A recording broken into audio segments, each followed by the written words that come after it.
I don't know if you've ever come across the phrase caught between a rock and a hard place. Apparently the phrase came from the States, came from a situation where some copper miners were concerned about their pay and about the conditions they were working under, and went to the management of the copper mine and explained their requirements. And the management refused them and said, no, unless you go back to work, you'll lose your jobs and you will have no work whatsoever. And so those miners were described as being caught between a rock, meaning going back to work and mining the copper, and a hard place, losing their jobs. It's a phrase that we know, but I'm wondering whether someone like David would have been able to relate to that. You see, when we read the story of David in the Bible, there's certain situations where David is clearly caught between a rock and a hard place. There's this situation in 1 Samuel 21 where Saul has been chasing David and trying to kill him. Now, we always think that David's always able to get away from Saul. He's like some kind of Robin Hood character who manages to slip away at the last minute and Saul never catches him. But when you read the accounts in 1 Samuel, it becomes clear that there were times that David was terrified for his life. And actually, this situation is one of those, because David is so afraid of Saul and being captured and put to death that he actually goes for shelter to the Philistines. And he goes and lives in a Philistine town. And the Philistines become aware that David is there. And they say, hang on, this is David who has killed many of our people. And suddenly David is in fear of his life there as well. David is caught between a rock and a hard place. And he manages to get out of that situation as well. Good story if you ever want to read that one. But the amazing thing is that when David is in that situation, when he's being chased by Saul, and yet at the same time is living for fear of his life amongst the Philistines, David writes a psalm. And he writes a psalm about praising God in times of trouble. You see, it's easy to write a psalm that praises God when you've come through the other side. And you can write a psalm and say, yes, I can now praise God because I've come through that time of trouble. But it appears that David wrote this psalm whilst he was in a time of trouble. So we're just going to briefly look at that psalm. Psalm 34. So let's just hear what that psalm has to say. Psalm 34, verses 1 to 4. I will extol the Lord at all times. His praise will always be on my lips. I will glory in the Lord. Let the afflicted hear and rejoice. Glorify the Lord with me. Let us exalt his name together. I sought the Lord, and he answered me. He delivered me from all of my fears. So I want to look at 4 really quick, simple points from the beginning of that psalm, those first 4 verses. So verse 1, David writes this. He says, I will extol the Lord at all times. His praise will always be on my lips.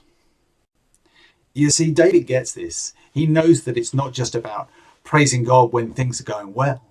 He says, I'm going to praise God at all times, whether times are going well or whether times are going bad. I guess the bit that reminds me of in the Bible is that passage in Acts 16. Paul and Silas have been arrested and placed in prison. And the writer tells us this. He says, about midnight, Paul and Silas were praying and singing hymns to God, and the other prisoners were listening to them. I always wonder about the other prisoners just hoping that Paul and Silas might eventually be quiet so they could actually get some sleep. But it was amazing because Paul and Silas, even though they were in prison, even though they were in a terrible situation, still managed to pray and sing hymns to God. They were praising God at all times, not just when it was going well. Verse 2, David writes this, I will glory in the Lord. Let the afflicted hear and rejoice. You see, David doesn't want to just praise God about his own situation and about that God is looking after him. He says, look, I know that some of you are going through similar situations, and maybe David had taken some of his men with him. And they were living amongst the Philistines with him, and they were in fear of their lives as well. And David says, no, I am going to praise God in this situation so that those who are in trouble as well can hear and rejoice. You see, part of being a Christian is that we praise God and that we encourage other people as well in hard times because they hear us praising God. Verse 3, he says, glorify the Lord with me. Let's exalt his name together.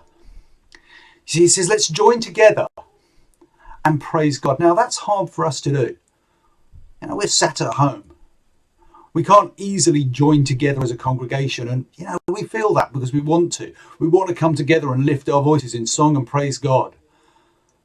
But the wonder of modern technology means that we can do it like this.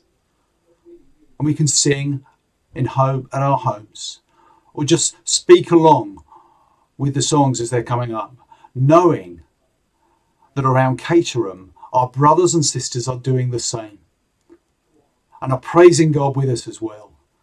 So even though we can't physically meet together, let's exalt Jesus' name together.